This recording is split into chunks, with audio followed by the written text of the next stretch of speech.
Hi, I'm Phillip Suggars, and you're watching Soul of the Story.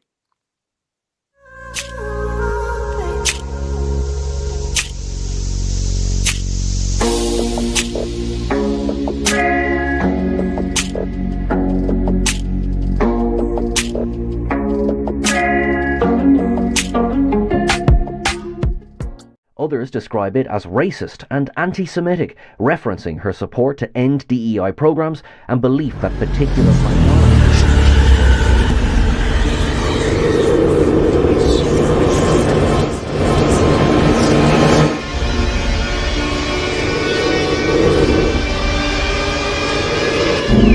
Resistance is futile.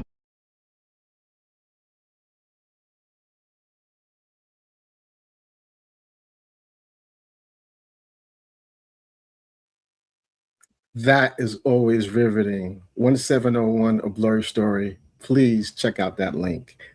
I am your host, Derek Tyler Attico. This is Soul of the Story, Book 3, Chapter 4. I am here with Phillip Suggars, an incredible author, a musician, and we are here to talk to him about the soul of his story and about his debut novel, The Lighthouse at the End of the World. Phillip, welcome, welcome, welcome. I am so delighted to have you on Soul of the Story. How are you today? I'm really good, thanks, Derek. Yeah, it's such a pleasure to be talking to you and to be on the show.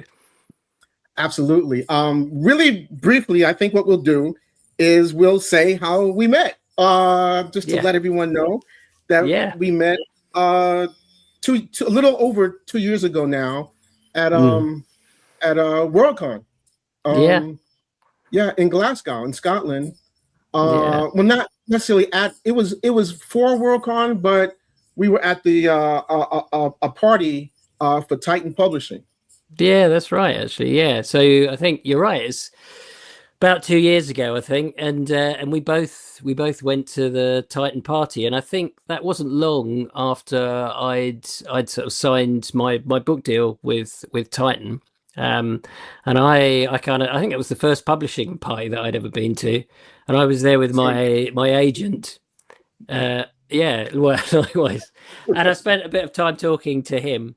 I think at a certain point he got fed up with listening to me drone on, and so he said, "Look, there are a load of people here. Why don't you go and Mingle. talk to them?" Right, right. And I remember that I didn't know anyone. And we just, our eyes met, and we connected, and we were, I wouldn't say like glue, but we were pretty good. We were pretty close after that. We were pretty good after that. It was a fun party. I remember I met my editor, but then after that, we actually hung out a little bit at Worldcon and just connected. And it was so interesting because I remember that we were talking about your book, and I had already had, my book was already out, and I remember in so many of the discussions, listening and talking to you, I had been through where you were going. Yeah, exactly. Yeah. And it was it was so nice getting to hang out with you actually at the con, I think. Actually, so we went to the party and then actually getting to just, hang out and go to various cafes and stuff. It was really cool. But it was nice to be able to talk to somebody who'd kind of been through some of the things that I was kind of, I guess, just letting myself in for. And so it was great to have that opportunity to talk to someone who could say, yeah, you might be a bit nervous about this, but actually it's all going to be fine. So yeah, it was really helpful. Right. Now we're going to put a pin in that because we're going to come back to that. Okay. I just wanted to tease everyone because your book is fantastic. Thank you. It's doing well, but it's just a fantastic read for a lot of different reasons. And we're going to get to that. But what I want to start with now is I want to ask you, if we were to say rewind to the beginning of your story, what would be the spark that inspired you or started you on your journey as an artist? What do you think that would be? Wow, gosh, yeah. I mean, from a writing perspective, I think it was just one of those things that I'd always kind of done. Um, Oh, I was pretty good at English at school, and I do remember I had a really good English teacher. I just went to a regular, what we call a comprehensive school in the UK, so just regular okay. kind of state school. But everyone has those good teachers from time to time, and I had one who actually just said, actually, you know what? I think you could be really good at this, and that kind of message went in, I think, and so it was always something that I was kind of working on one way or another. Although I didn't really take it seriously probably until probably about 15 years ago, Oh, maybe even 20 years ago, when I actually really sat down and thought, if I really want to do something with writing, I actually need to sit down and get my butt behind a desk and start typing, and actually start to learn some craft. right. So that's kind of the start of it, really. I think for me. Wow. Wow. What was your first oh wow. So okay, so do you remember at that point, say 15 years Yeah. ago, do you remember like what was the first thing that you wrote at that point? And Yeah. yeah, go ahead, Yeah, I did. please. I was living in Mexico at the time, actually, and Oh wow. yeah, and I'd enrolled in some sort of online writing course, I think, and I remember writing a story just about it was a very short story. It wasn't a speculative story at all. It's just a little short thing about I think it was literally about a couple of things that happened to me in Mexico, and I sent it out. I got the thing finished. The actual online teacher just said, "Yeah, this is probably pretty good. You might be able to publish this." So I sent the thing out, and actually it got picked up by an online magazine, um, and and it was literally the first thing I'd kind of finished. Sent it out, and it got picked up and published. And at that point, I thought I must be a genius. So I'm just going to stick with this because I must be really good at it. And then literally, I think it took me about 6 or 7 years to get anything else published. But that initial publication was the thing that kind of gave me the self belief to kind of keep going, and obviously, gave me a ridiculously out of proportion sense of my own ability. so Right, so no, yeah. but that's interesting though. It was kind of similar to me. Like the first short story I ever like really wrote and completed and sent in Mm, was a Star Trek one, and it took first place in an anthology contest. So, it does yeah, give you that boost of self-confidence, yeah. and hopefully it doesn't like, become overblown, right? Mm, But it does yeah. give you a boost of, oh, I have something here Mm. and I can do something with it, Yeah, yeah, I right? agree. Those little wins, you really have to celebrate them. And as I said, it took me a good 6 or 7 years to get anything published after that. But the fact that I was able to sell a story at all was the thing that kind of kept me going, because I mean, and you'll know this as well, but writing it's a tough game. You It's, a, are it's tough. you are being rejected almost daily, if you're active and sending manuscripts out. So yeah, it's brutal, and I think having that little bit of self-belief early on was absolutely vital, I think, for my own journey. That's kind of what kicked it all off. Absolutely. So what is it that you think that kept you going for that 6 or 7 years? Was it that self-belief? Was it something else? Hmm. I think it was just that I definitely the self-belief helped. Also, I'm sort of incredibly stubborn, which is another useful thing to have as a writer. And Right. I thought, you know what? I'm sure, I just had a good sense that actually having one thing published, and knowing that there were other stories in there that I wanted to tell, and also, as much as anything, it was a learning process. I think I started off early, and I thought, I was lucky, and I was aware that I was lucky getting this thing published. But it also made me realize there was so much I didn't know about writing. And so, you know, I spent the intervening time just trying to hone my craft and learning more and more about it. Because I think, you know, that's the thing really, you know. It's interesting you call this the soul of the story, but to me, like, the soul of the story is to constantly be learning and pushing yourself a little bit and trying different things, whether that's a different format, a different length, or a different style of story. You know, that for me, that's the key thing. That's what keeps it interesting and keeps it fresh. You know. Absolutely, I absolutely agree. And let me ask you, on that journey during this time, did you also take the opportunity to learn the business side of the industry? Because I know for me, yeah, I took first place, and I was like, oh, I know, you know, I had been honing my craft. I knew zero about the actual business. Yeah.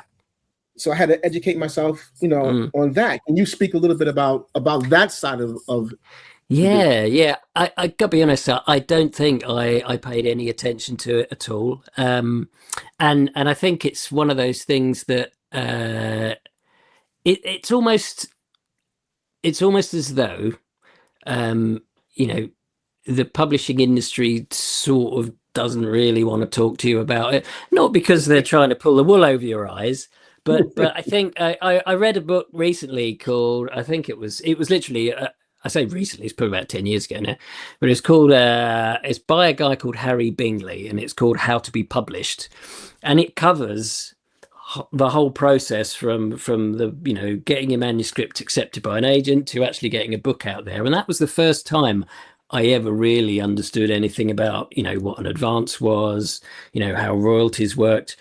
Even now, though, some of it just kind of goes over your head a little bit. But the one thing I do remember about that book was it said, you know, to be a published author, to a certain extent, is almost to be somebody kind of kept inside a kind of a velvet room by you know, your editor and your publisher. They're all there to make things easier for you, and they're quite often they'll be like, oh no, you don't need to know this. They pet you every so often, and yeah, you pour coffee in the top of the thing, books come out the other end of it, you know.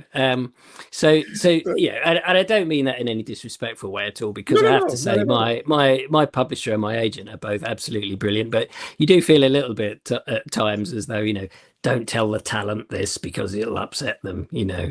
So to your that was a long answer to your question, but I didn't really spend much time getting up to speed on it, and I think it's something I would advise or anyone that wants to be a writer to actually don't be like me and don't be like Derek. Learn as much as you can about the business side of it, because, you know, publishing is a business, and I think that is really a really important insight, is that there is writing, which is sort of an art form, and then there's publishing, and that's a business, you know, and the two things are connected, but they're not the same thing at all. Yes, absolutely. And I've learned, just speaking for myself personally, it doesn't matter how proficient you are in the craft of writing, you still have to navigate the business. Yeah. So if you don't know anything about the business, you're almost in some ways, and this is not in any derogatory means, but you're almost inept. Yeah. You know, and you just don't know what you're doing. So you have to understand both sides to be successful, you know, and understand of those vernaculars and to be able to do such. So you're absolutely right. You know, take it from Philip. Don't even take it from me. Take it from Philip. So I know you won an award. A short story award, and at what point is that in your career after that 6 or 7 years? Yeah, it was probably, gosh, I'm trying to think, when did I win that? It was about 2011 actually, so there will probably be about that sort of time at the end of that period. Right. and yeah, you're talking about, I think it's the Ilkley Short Story Award. So Yes. Ilkley's a little town in the north of England that has quite a big literary festival every year, and they run a short story competition. And I remember I think my partner actually just said, "Oh, there's this competition. It might be worth you sending something into." And I remember literally, I think I found out about it about 2 days before the deadline ended. And I sort of remember like trying to like staple manuscript manuscript pages together, and I was desperately trying to find like an envelope that was big enough to put the story into, and borrowed stamps off of people next door because we didn't have any, and like ran to the post box and shoved it into the post box. And then about a month later, they contacted me and said, "Oh, yeah, just to let you know, you're on the shortlist to win." So I was like absolutely, up in the air when I found out I was on the shortlist. And then I think another week went by, and then I got a little email that literally was like 3 lines long, and it just said, "Just an update. We just wanted to let you know that you've actually won." And that again, I couldn't I couldn't believe it. Right. I hadn't even really thought about entering the thing, and then I'd kind of won it, which is fantastic. That's amazing. Yeah, it really was a high point. And I think the nice thing about that festival is that you come and you actually do a reading from your from the winning story. Right. But my mum actually lives quite close by to Ilkley, so it was a really nice moment where I could actually read the story out, and my mother was sitting in the audience. But I do Wasn't that the remember it was amazing, except this story kicked off. The first paragraph was literally a load of profanity because it was a story. Again, it wasn't a speculative story at all. It was kind of quite a gritty story set in a kind of a club in London, and literally the first paragraph is just like loads of profanity. So I just remember sitting there thinking, read the story, don't look at your mum, don't look at your mum, don't look at your mum. That's great. But she was pretty relaxed about it. But I do remember thinking at the time, like, oh man, there's got to be easier ways of making a living. So yeah. But yeah, it was good. That's fantastic. That's a great story. I also know that you're a musician, and I want to know if you could talk a little bit about that. Yeah, it's interesting. I mean, I think it's something that I did a lot more of. I think probably earlier on in my life. Really, I've always kind of had day jobs, and being a musician, I've been sort of in lots of different kind of bands over the years. Always kind of a bit kind of post punky or experimental, that kind of thing. And then I kind of, when writing kind of took off, I kind of stopped doing that as much. And actually a couple of years ago, just after I think it was probably just after I got an agent, and I was doing an MFA as well, and I was working a lot to do the dissertation on my MFA, which is in creative writing, and you sort of, when you finish an MFA, or at least the main project that you deliver at the end of the MFA is this dissertation, and for a creative writing MFA, that tends to be a novel. So I was like rushing to get this thing finished, and I just kind of realized that I was, at a certain point, writing had sort of stopped being as much fun as it used to be, because it had suddenly become this thing where I was constantly, having to write stuff to deadlines and things. And I sort of picked up my guitar and started playing that for the first time in ages. And I found, I guess I rediscovered that as an artistic outlet. And I do think, as I've been going on this journey in terms of, getting a book deal, getting it published, I've definitely started leaning more into the kind of musical side of things, just as a way of it, kind of expressing myself and having an artistic outlet that doesn't have any, any kind of business aspect to it, really. So yeah, I sort of play in a band with a friend of mine who's actually a comic illustrator.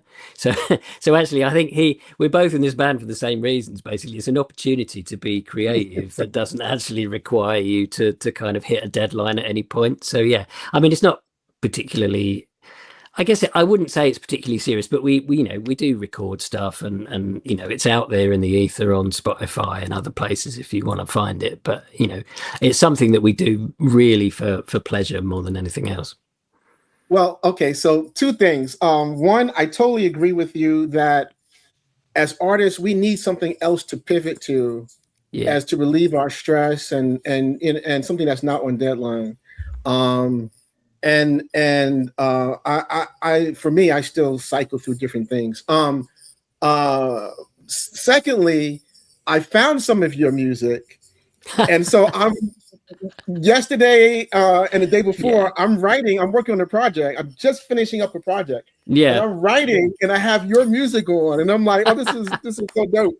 And it was just really great in the background listening to your music while writing, So it was interesting how something that you do, as a mode of relaxation was like helping me to get through. It's like nice. It's a little trippy, right? But it was really honestly, that's such a nice thing to say, and I'm really, really pleased that it was able, it was something that enabled your creativity. That's absolutely fantastic. What a lovely story. Yeah, thanks for letting me know, and I'm glad it could, I'm glad it helped you. Absolutely, thank you. Now I also want to ask you. I know that you grew up in South London, right? Yeah, that's right. Yeah. Yeah. And if you could just talk a little bit about that. I've been to London several times. I have friends there. I went to the Olympics when it was in London last, and London also plays a really pivotal role in this book. Without London, you don't have this book. No, that's true. Right. So, but before we get to it, I just want to ask you, like, what was it like growing up in London, growing up in South London? What was that like for you?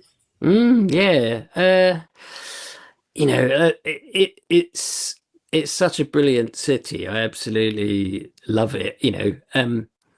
It's just one of those places that for me, even as a kid at an early age, it's just kind of an amazing, magical kind of melting pot of kind of diversity and the sights and sounds and the smells of the city kind of really went in to me at a young age, I should say, at kind of a deep level, and I just absolutely love the place. But I think I was sort of born in South London, and that is, it's an urban environment, but it's not the same as kind of central London. It has its own kind of vibe and its own kind of rhythms and stuff. And I think that was something I wanted to get into the book. I think also, I mean, my kind of background was pretty kind of working class, I guess we would say, like a sort of blue collar, I think you say in the US. And I was aware of the fact, I think, when I read fantasy books as a kid, the sort of fantasy books that I used to read, the classic things like Narnia and that kind of stuff, that I really, those were the books that really got me into fantasy when I was young. I was kind of very aware, without really understanding, like, I guess, the way class worked, or without having it kind of articulated to me. I remember thinking the people that are the heroes in these sort of books don't have the same sort of background as me. Like if you think about like the Narnia books, I think The Lion and the Witch and the Wardrobe, obviously it's set after the war, so there's a big difference in terms of time, but the kids go to this massive house that's so big they can get lost in, and I was brought up in this tiny little flat with a couple of rooms. And I wouldn't say my background by no means is massively deprived at all. My parents worked 2 jobs. We were working class, but we did okay. But I was just very aware of the fact that there was this kind of class difference inscribed into a lot of the kind of your classic fantasy texts. And that was something I think when I started writing, I really wanted to try and give voice to that sort of experience, so that's certainly one of the motivations that I have in terms of writing the books that I do with the kind of characters that I do. It's about giving voice to the kind of characters that maybe we don't see quite as often as we might. I can absolutely agree with you. I've traveled a fair bit, and I would definitely consider myself a blue collar as well. Yeah. I was raised in New York, in Harlem, and in the Bronx, which are definitely can definitely be like blue collar communities. But what I've found in my own travels globally is that there's almost like a blue collar shorthand. You go into certain communities, or you go into certain neighborhoods, wherever you are in the world. And there's certain things that if you're from, like, I can, speaking for myself, being from New York, I go to certain parts of London, I go to certain parts of Mexico, I go to certain parts of Amsterdam, of Germany. And there's certain things you start to see, whether it's in the States or abroad, and you're like, oh, okay, I see that. I see what's going on here. I just start to, you can start to understand the rhythms, maybe perhaps quicker than other individuals, right? Those ebbs and flows, those pulses that we can pick up on, and I think that's very interesting, and I think that you've kind of captured that really wonderfully and beautifully in this book. And I know technically this book is like labeled like fantasy, and it is, but it's also a commentary in many ways on London and on that class. So could you speak a little bit to that? Yeah, absolutely. Yeah, I'm really pleased that sort of comes over in the book, because that was certainly one of the things that I wanted to do. And I think certainly in the UK at the moment, there is a massive disparity between between people that are well off and people that are not doing so well, and I think that is reflected in a lot of the stories that are told, and the people that tell those stories. I think certainly in the UK, the arts as a broad term are going through a crisis in terms of working class representation. It's definitely the case that, if you look at publishing in the UK, it's an incredibly kind of middle class industry. Most of the people that work in it are middle class. Quite a lot of the authors who were published in it are middle class. There's nothing wrong with that at all. Everyone brings their own life experiences to what they create and what gets put out there. But I think if you come from a relatively humble background, you tend not to get encouraged to go into artistic professions. I remember my dad saying to me when I was probably about 13 or 14, maybe a little bit older, but he said, what do you want to do when for a job? What do you want to do when you grow up? And he said, don't say an astronaut and don't say an actor. and it's kind of a funny story, but then essentially, it says a lot about the way the working class kids are kind of, their futures are kind of prescribed for them, in certain ways, certain choices you don't get. And I think one of the things that I wanted to do with this book is to just, it's hopefully it's not a particularly preachy thing, but I just wanted to take a character, who showed that for many people, your family is your destiny, in the sense that, your family's position defines a lot of the choices that you get to make, because actually the ladder to prosperity in many countries these days is kind of broken, so where you start is often where you finish. And so I just wanted to, cast a little bit of a light onto someone who comes from that background, and then a load of crazy stuff happens. It's so fascinating. I remember I was around the same age, maybe 12, 13, and it was this lovely lady that used to like watch me when my mom was at work, and she asked me the same question, and she was like, "Well, what do you want to be?" And she said almost the same thing. She said, "Don't say," because she knew I loved space, and she knew I loved like movies. She said, "Don't say astronaut, and don't say anything in regards to film." Because the first thing I was going to say was, like, no, don't say astronaut, and don't say anything about writing or directing.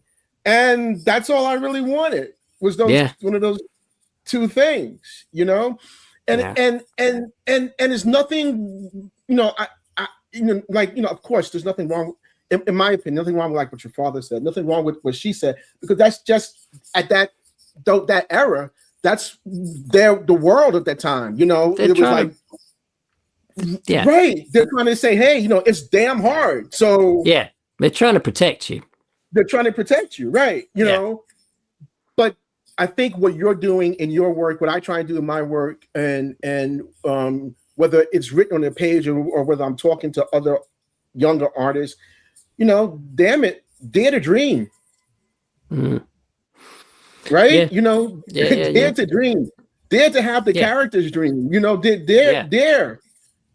Because I'd rather try and fail than have never tried. Yeah, no, right? Absolutely. Yeah, absolutely. I think that's so true. And I think it's it's really difficult to get people to have the, to feel courageous enough to be able to take risks and stuff. And the issue is, if you come from a background where maybe you don't have an enormous amount of money or opportunities, the risks to you are kind of bigger. It's not like you can just go, oh, I'm going to go and live on my parents' couch for the next 3 months if this doesn't work out, and just eat all their food. It's just you have to have a job. You have to have a job. Yeah. So but you're getting it done. You're as we say over here, you're doing the damn thing. This book is really I'm finding it really fascinating as I read it. I've seen some comparisons. And I'm not one is, obviously being a creator, being an artist, I'm not really big on comparisons. Oh my God, well, I'm me. But I'll say this just to say for the audience, this is I've seen some comparisons to Neil Gaiman and Neverwhere, just for the fact of a different type of London.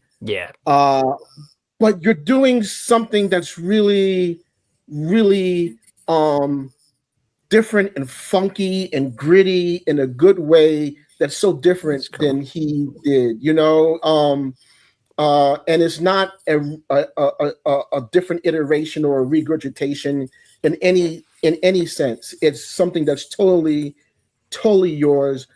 Totally, I'm like, oh, this feels. What I love about it is that it may have an air of familiarity, but it's totally fresh and totally new. And it needs, I think, that air of familiarity to kind of root the reader and make them feel comfortable.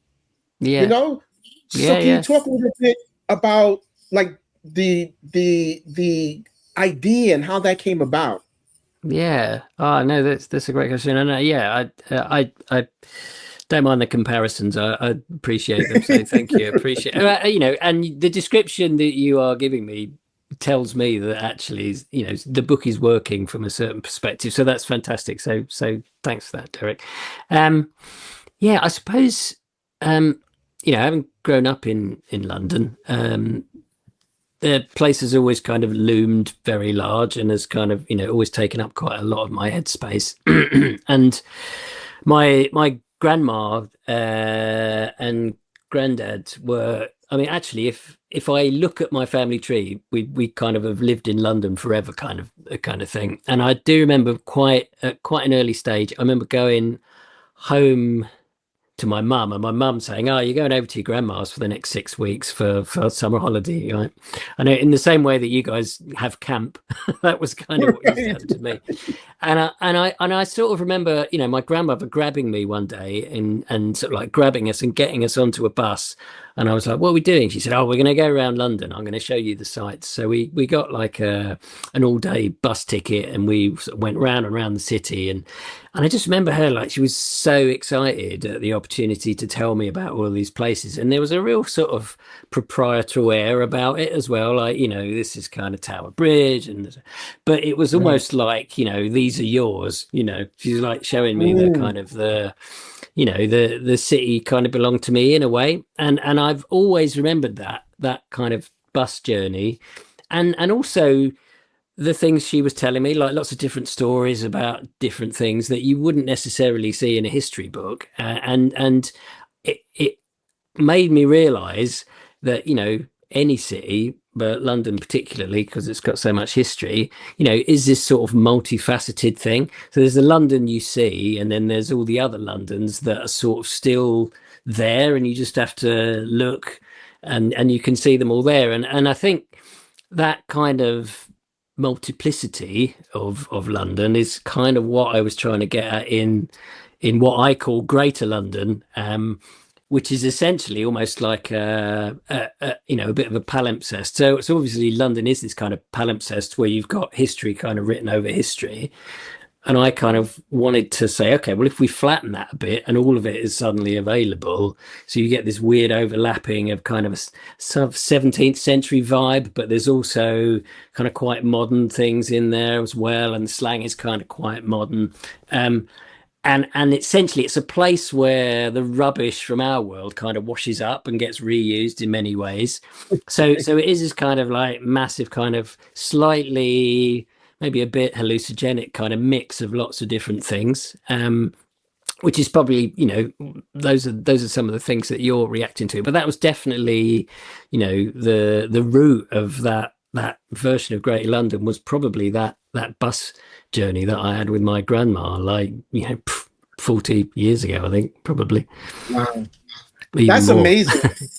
Wow. Yeah. So that's amazing. One that you see,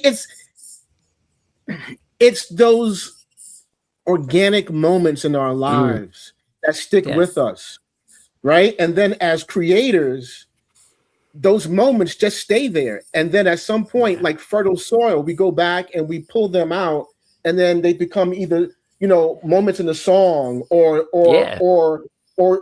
plot for a novel, and I know I used a lot of like things that happened between my mother and I for the autobiography of Benjamin Sisko. So I totally understand what you're talking about now, and I think what that does is that connects us, because your experiences are my experiences or someone else's experiences. We're as much as the world says that we're separated, the truth of the matter is that we're all actually more connected in our experiences in our lives than separated. Yeah, no, absolutely. Yeah. Just the fact that we met and have so many similarities in our publishing experiences and writing experiences is a testament to that, right? So no, absolutely. I think it's very true. Yeah. Let me ask you a little bit about the main character, Oyster. Yeah. Can you tell us? I don't want to go too far into this. I want the readers to. I really want the readers to experience this for themselves. But can you talk a little bit about Oyster and how you thought him up? Yeah, a lot of it comes from that wish to have a character that comes from I guess you'd kind of call it a hard Scrabble background, maybe that kind of thing. And somebody who kind of feels a little bit penned in and a little bit lost, I think. And he's also I think when we meet him in the book, his father has kind of left the family quite a while back, and so he is trying to process that trauma, and he's kind of grieving in a certain way, and you can I mean, you can see the book from a certain perspective of as him trying to come to terms with that and trying to find his dad to kind of fix this thing.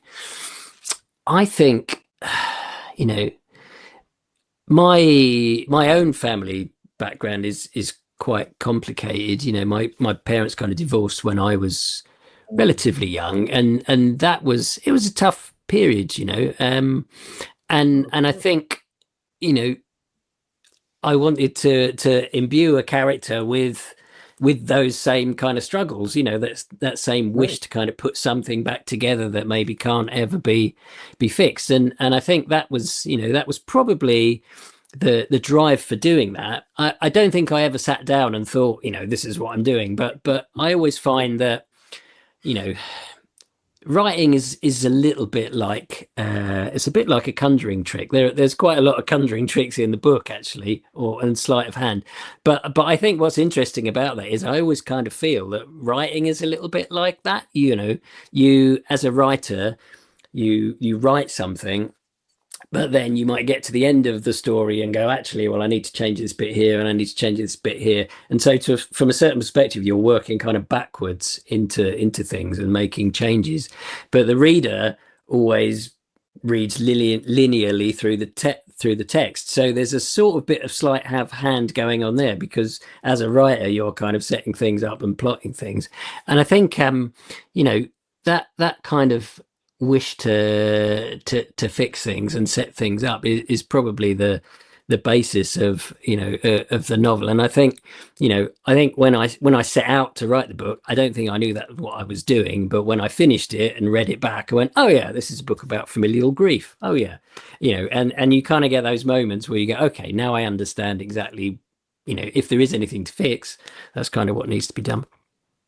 Yeah, that's just fascinating. I don't think Oyster, you know, I'm still at a place where I'm still undecided on how much I like him. You know, I mean, yeah. You know, and I think that's a good thing. Yeah. You don't have to like it. Right. He makes bad decisions. Right. Yeah. No, I think, and that's totally legitimate. I think, you know, and actually, I think early drafts of the book, he was probably quite dislikable. I do remember I actually took a very early draft of some of it to a crit meeting, and I think in early drafts of the book, Oyster was younger as well. So I actually aged him up a little bit, because he's quite facetious, and I found when he was younger, he was even more facetious. And so actually some of the emotional beats in the story didn't really land. And I found by aging him up a bit, it gave me the opportunity to give him a bit more of an emotional bandwidth to things. But, you know, some of the people that read that early draft said, this guy's a brat. I don't like him at all. You need to fix it. And I was like, oh, okay, well, let's see. There's probably some tweaking I can do. But it's interesting that you have that, you know, that response to it. I think it makes sense. Hopefully by the end of it, you'll at least, you know, understand why he kind of does the things he does. Yeah, absolutely. And I think I'd be remiss if I don't say anything about Mr. Primrose. Yeah. Which I'm getting to, and I'm like, it's kind of, I don't even know how to, badass? Well, definitely badass, but I mean, can you talk a little bit about that character as well? I mean, you know what? Can you just talk a little bit about that character? Yeah, that guy. I suppose he would love it if you referred to him as a badass. I think definitely. I'm sure. Yeah, I just I kind of wanted. He is kind of Oyster's antagonist throughout most of the book, and but it was really important to me that you got the sense that he felt that what he was doing was the right thing, and I think as you get through the book, if I've done my job properly, you might even think that actually he is doing the right thing. Maybe he's doing it for the wrong reasons, but actually, you should hopefully come to a point where you think, you know what, maybe he's got a point. So it was very important to me that he be, although he is the villain of the book, I want him to feel as, want the reader should feel as though, what he is doing is justified from his point of view. So yeah, I didn't want him to be cackling too much and Right. disappearing in a cloud of smoke and stuff. So yeah, hopefully he's coming across that way to you. It's absolutely true. I teach a class on the fundamentals of storytelling, and one of the things that I teach is that to try and get characters more towards what people are really like, and no one, not you, not myself, no one is any one thing, good or bad. We all have layers. We all have dimensionality to ourselves, and that's what I'm loving about this book, is that you start to see these layers and these textures where you don't know if you like the guy that's supposedly to be the protagonist, and maybe you can get behind what's the guy that's supposed to be the antagonist, and that's what starts to make you think about, like I was the other day, I was working on something of my own, and I was like, damn, I started thinking about your book, and I was like, damn, I need to not think about that right now, but that's so great, is that that it seeped in, because I was writing something, and then I started watching something, and I was like, oh yeah, people, and it started to just it made me think about something happening in a moment in your book, and I think that's what you're doing, is those moments. Can you talk a little bit about, well, first of all, I want to know, do you plot? I'm pretty sure you plot. Do you plot out? Yeah, I plot, but I have to say the first draft of this book was probably, the very first draft was probably about 200,000 words because I sort of plotted it, but quite badly. And I think that this version of the book, the published version of the book, is very, very different to the early versions of it, because I think when I started writing it, I was like, I'm writing a novel. Every single idea I've ever had in my entire writing life is going into this book, whether it fits or not. And so this thing was, it was just stuffed to the gills with things that were totally unnecessary.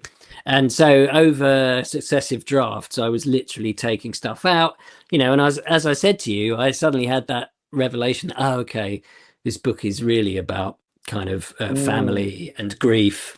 And once I understood that, I was like, okay, don't need that. And I was literally kind of pulling things out of it. And then I sort of reverse plotted it. Once I'd sort of pulled a load of things out, I was like, I've got this book. What do I really need from a plot perspective to get from A to B? And even then, like third draft, fourth draft, I was still making fairly big changes to it. So yeah, I do plot, but with me, it's like an iterative thing. I find if I plot too detailed, I don't necessarily, and too far out from where I'm writing, I don't have a fantastic bead on the emotional state of what the character will be, a long way into the through line. And so it feels a bit like moving Lego minifigures around, like it doesn't make any sense. And so I almost need to be a little bit closer to the point that I'm trying to plot before I can really plot it with any certainty. But I definitely, my pantsing days are in the rearview mirror after turning in something that was as big as that. Same here. My pantsing things are long gone, but I'll plot like a scene, and then I'll plot like the beginning of a scene and the ending of a scene. And then I'll just, once I know how I'm getting in and how I'm getting out, then I'll discover what's happening in the scene. Yeah. And that's partially from my days taking acting and discovering, as you're acting, you discover, and you like, discover what's happening. So I try and bring a little bit of that. What I want to know is, how does music, for you being a musician, how did that play into this book? Yeah, it's a good question, actually. I think I think I really spend a lot of time on dialogue, and I think for me that's probably where, like, having a sense of rhythm and stuff is something that really plays into that, I think. You listen to people talking, and if you sit in I love to work in cafes, and so I really find listening to people talk is like fascinating, because you might hear a word that you haven't heard before, or people might be getting into it, having a bit of an argument next to you, and it's just fascinating to listen to the kind of music of the way that people talk to each other. And so I try and capture a little bit of that in the kind of rhythm of the dialogue. And also, the wonderful thing about creating a fantasy world is that you get the opportunity to kind of make up words and terms and things that can make something have a little bit of a little bit more spice maybe than the everyday. And so certainly I think rhythm wise it's definitely something that does come to play when I'm writing. Absolutely. And there's a cadence and a rhythm, certainly in this, listening to it, there's a cadence and a rhythm going on. But even though there's a rhythm, nothing that I've read thus far has been predictable. Which is good. You don't want to say, oh, I know it's coming around the corner, I know what's going to unfold next. That hasn't happened. Do you listen to music when you write? And what do you do you have like a soundtrack or anything that you listen to while writing this novel? Yeah, I've gone through various different playlists that I listen to. I think and different sort of, I've ended up sort of like with different playlists for different drafts, because the mood of the draft might be slightly different. But yeah, generally speaking, I do like listening to music when I'm writing. But I find if I listen to anything that is got very very kind of centered lyrical content, I sort of struggle with that a bit, because it kind of, the words in the music kind of are kind of knocking on the back of your head while you're trying to write. And so I tend to listen to stuff that's kind of quite, like, I listen to a lot of ambient stuff and soundtrack material and drones and stuff like that. Or I listen to music that I know really well, so the lyrics don't really kind of impinge on me. It almost becomes a bit of a background thing. But yeah, I love kind of writing to music. I love writing to soundtracks and stuff as well. I mean, I just turned in the manuscript, which is the follow-up to this, and I do remember listening to, I discovered this, like, the original soundtrack to the 1970s Planet of the Apes movies, and it's really kind of eerie and strange. Very. And and so I was listening to that for some of it, and I think that mood kind of like infected some of that manuscript in a good way, but yeah, music is kind of key, I think, in terms of writing. Wow, that's fantastic. And yes, we should state that there's a sequel to this. Do you think there's any possibility of this being a trilogy?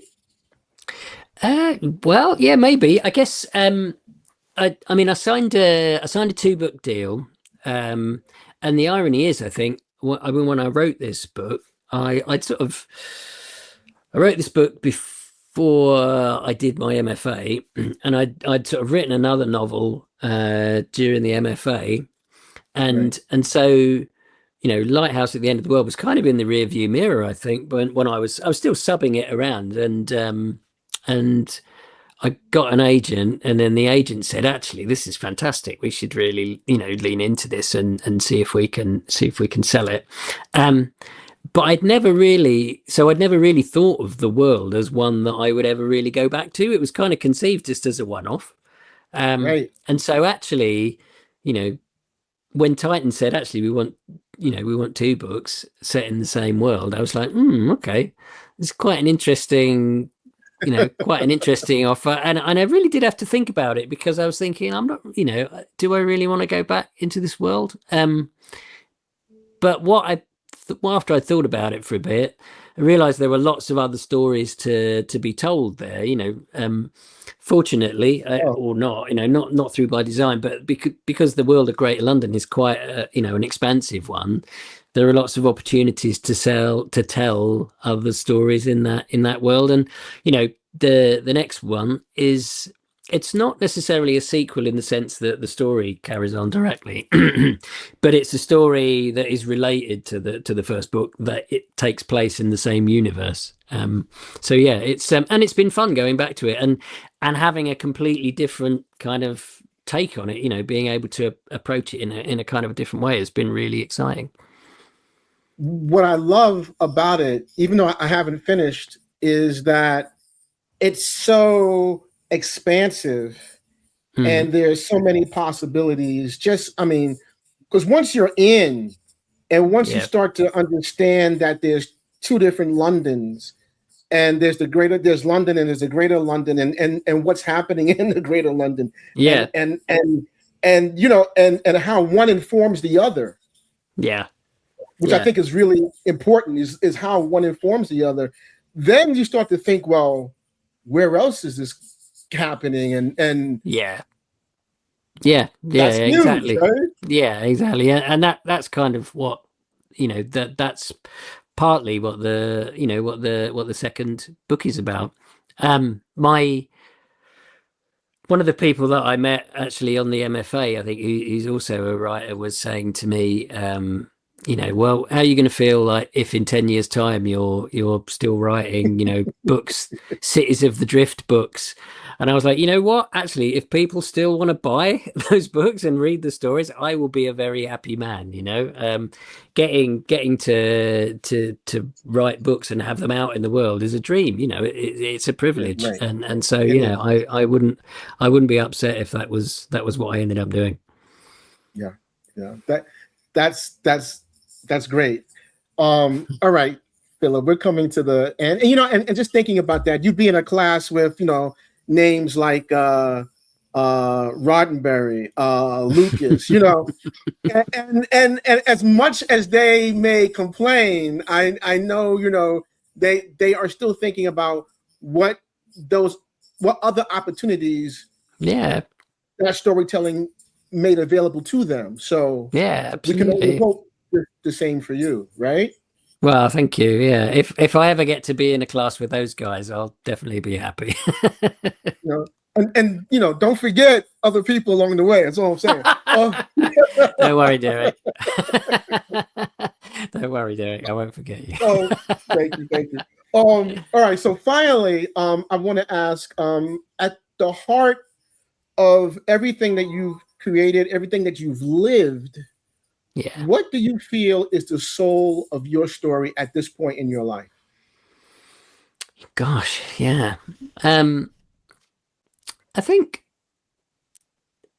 to me, what I've learned over the last few years is actually, things that I have thought of as as maybe weaknesses or things, aspects of my character that could be failings, like being incredibly stubborn and being incredibly focused on things. Those things are part of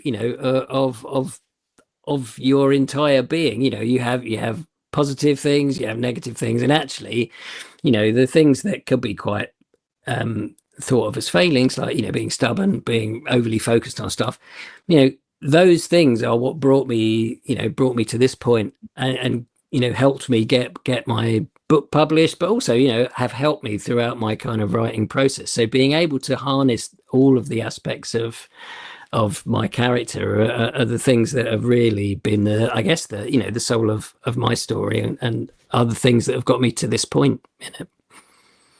Wow. Wow. And you're just starting, Philip, Yeah. right? This is a Yeah. debut novel. This is a Yeah. debut novel. So Philip, congratulations. The Lighthouse at the End of the World. Phillip A. Suggars is doing very well. We are excited. We're looking forward to the trips and travels that this book does, and then the next one and everything that you do after this. So thank you very much for your time here on Solve the Story. And before we go, I want to say to everyone in our audience and everyone watching and listening, I want to say thank you for all of your incredible participation in this community. And if you're new, that we ask that you like and subscribe to the show so that we can keep conversations like this going. Because here at Soul the Story, our goal is to always have authentic discussions from an array of different and diverse perspectives. So if you're enjoyed our guests and our conversations, then we ask you to please consider supporting the show.